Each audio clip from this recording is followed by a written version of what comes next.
आप सबके अंदर विराजमान परमपिता को मेरा प्रणाम। इस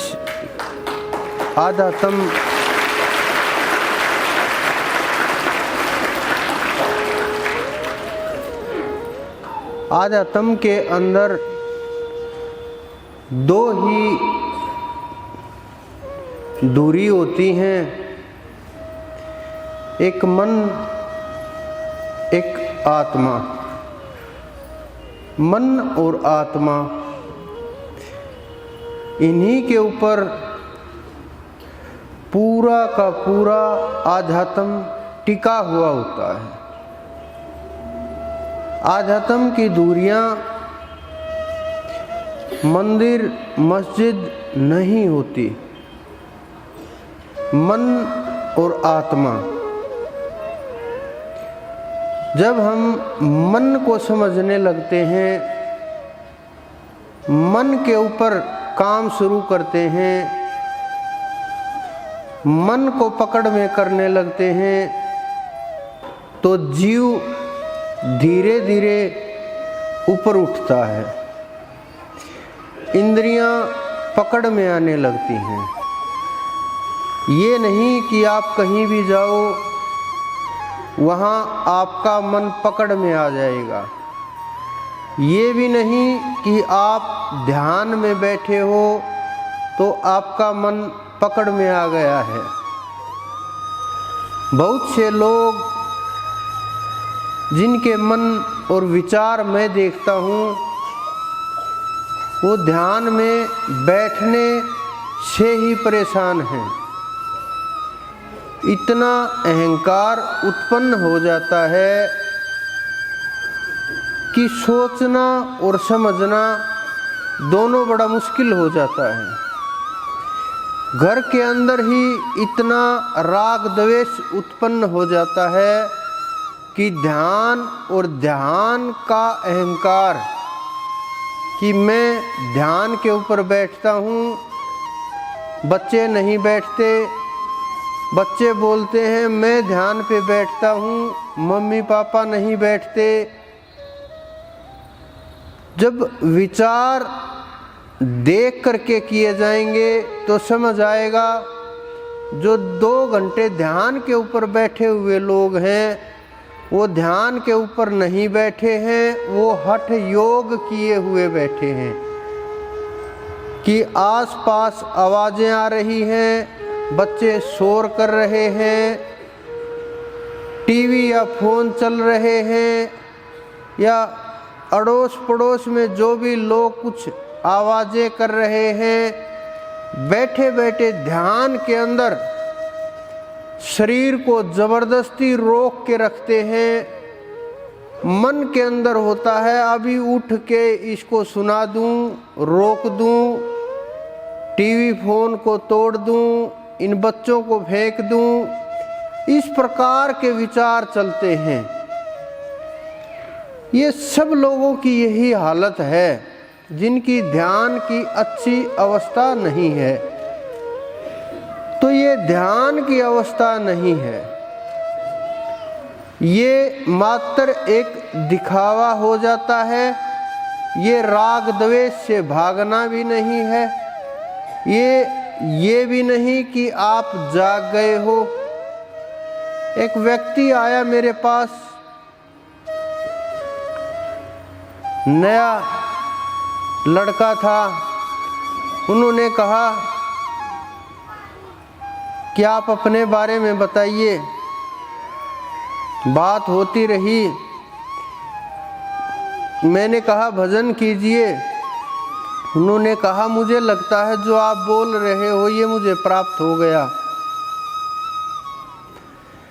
और मैं वहाँ पहुँच गया जहाँ आप बोल रहे हो। मैंने कहा ये तो बड़ी अच्छी बात है, लेकिन पहुँचे कहाँ से? ज़रा हमें भी तो बताइए, रास्ता कहाँ से गुज़र करके गया है। अगर आप एकदम से बाई एयर भी चले गए, गुरु की कृपा हो भी गई, तो भी कहाँ से गए आप अनुभव तो बताइए। बताने को, कहने सुनने को, अनुभव को कुछ भी नहीं। लेकिन हर किसी को लगता है कि मैं ब्रह्म हो गया, लेकिन ब्रह्म के आसपास भी नहीं है। बस महसूस होता है, मन है, अपने आप को जीव भी मान लेता है, अपने आप को गुरु भी मान लेता है, अपने आप को ब्रह्म भी मान लेता है, अपने आप को आत्मा भी मान लेता है, समय की खोजा हुआ भी मान लेता है, जीवन मुक्त भी मान लेता है, लेकिन बंधन कटे नहीं।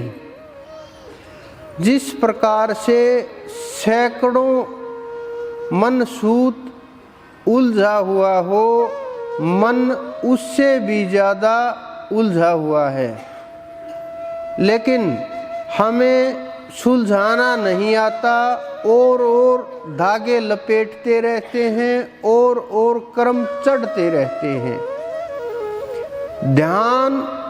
मैं ध्यान के विषय के ऊपर ही बोलता हूँ, क्योंकि मेरा मार्ग आप लोगों को मंजिल तक लेकर के जाने का है। इस संसार के अंदर आप लोगों ने वेद पढ़े होंगे, जो पढ़ रहे हैं या जो हमारे ऋषि हुए उन्होंने पढ़े होंगे। वेदों में अग्नि की पूजा, वरुण की, वायु की, इंद्र की, सबसे ज़्यादा जो जिक्र हुआ वेदों के अंदर इन्हीं का आता है। थोड़ा बहुत कहीं कहीं विष्णु का जिक्र आता है, ब्रह्मा और शिव का जिक्र लगभग ना के बराबर है।